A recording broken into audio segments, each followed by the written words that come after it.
गरम सिंदूर बहता है। मोदी की नसों में लहू नहीं, गरम सिंदूर बह रहा। बायोलॉजिकल नहीं है, कि परमात्मा ने मुझे भेजा है, बायोलॉजिकल शरीर से नहीं मिली। ये प्रधानमंत्री ने कहा है, मैं नहीं कह रहा हूँ। झूठ की ना एक सीमा होती है। एक तो इनका जो है ना खून जो है वो चंद्रकांता सीरियल का IR है। वो इच्छाधारी नाग नहीं होता है, जब चाहे तब रूप बदल रहे। कभी कहते हैं कि खून में व्यापार बहता है, कभी कहते हैं खून में देशभक्ति बहता है, कभी कहते हैं खून में गरम सिंदूर बहता है, और कभी तो कहते हैं कि खून बहता ही नहीं है क्योंकि अवतार है ना। बायोलॉजिकल नहीं है, नॉन बायोलॉजिकल है। यह प्रधानमंत्री ने कहा है, मैं नहीं कह रहा हूं।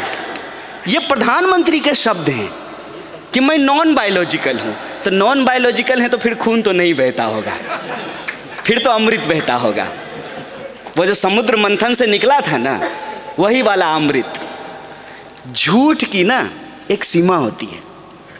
टीवी के प्रचार और राजनीतिक दुष्प्रचार का एक अंतर मैं आपको बताता हूं। टीवी के प्रचार में आज भी कम से कम इतनी ईमानदारी है कि कहीं कोने में लिख देता है कंडीशंस अप्लाई।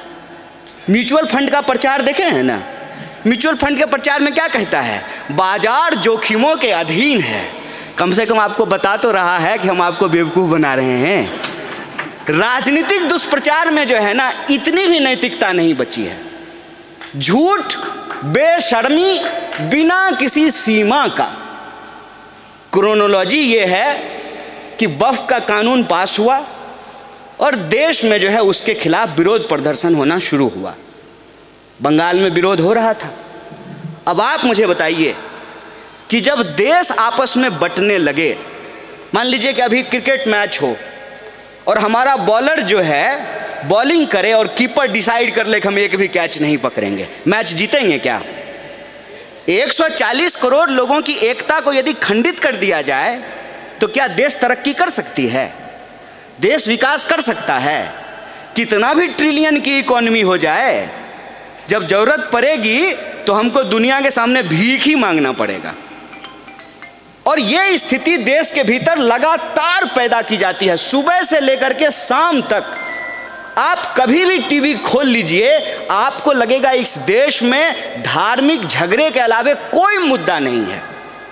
पानी की कमी कोई मुद्दा नहीं है, रोजगार की कमी कोई मुद्दा नहीं है, महिलाओं के खिलाफ होने वाले अत्याचार का मुद्दा नहीं है, किसानों की आत्महत्या मुद्दा नहीं है, जवानों का आत्महत्या मुद्दा नहीं है। आपको सुन करके अगर आपके भीतर दिल है और धड़कता है तो आपको तकलीफ होगी वो सुन करके कि 1 घंटे में इस देश के भीतर 2 जवान आत्महत्या कर रहे हैं। 1 घंटे में 2 जवान आत्महत्या कर रहे हैं इस देश में। डॉलर के मुकाबले रुपया अपने निचले स्तर पे चला गया है। कहते हैं कि 5 ट्रिलियन की इकोनॉमी बना देंगे। कैसा देश बना रहे हैं साहब आप कि 5 ट्रिलियन की इकोनॉमी बना देंगे और उसी देश में 80 करोड़ लोग लाइन में लग करके 5 किलो अनाज ले रहे हैं और आप अपना सीना थपथपा करके कहते हैं कि हम 5 ट्रिलियन की इकोनॉमी बना रहे हैं। जिस देश में 5 किलो अनाज लोग लेने को मजबूर हों और 80% लोग 5,000 रुपए से नीचे में गुजर बसर करते हों, वहाँ इस देश का एक पूंजीपति अपने बेटा के ब्याह में, अपने बेटे की शादी में 5,000 करोड़ रुपया खर्च करता है। कैसा देश बना रहे हैं? क्या यह मकान जहाँ हम लोग बैठे हैं और संतुलन से, इम्बैलेंस से चल सकता है क्या? खड़ा रह सकता है क्या? हमारी नाक अगर बहुत लंबी हो जाए तो ये स्वस्थ होने की निशानी है। 2-4 लोग जो हैं उनके पास इस देश की 80% प्रॉपर्टी है और 80% लोग जो हैं वो 5,000 रुपए में गुजारा करने को तैयार हैं। कैसा देश बना रहे हैं आप? और जब ये हमारी आंतरिक हालत होगी तो स्वाभाविक रूप से बाहर का जो दुश्मन होगा वो हमारे ऊपर हमला करेगा। जब वक्फ के ऊपर देश बटा हुआ था, देश में लगातार सांप्रदायिक जहर फैलाई जा रही थी, उसी वक्त कायराना आतंकवादी हमला होता है और जानबूझ करके धर्म पूछ करके मारा गया ताकि इस देश को दंगों की आग में जलाई जा सके।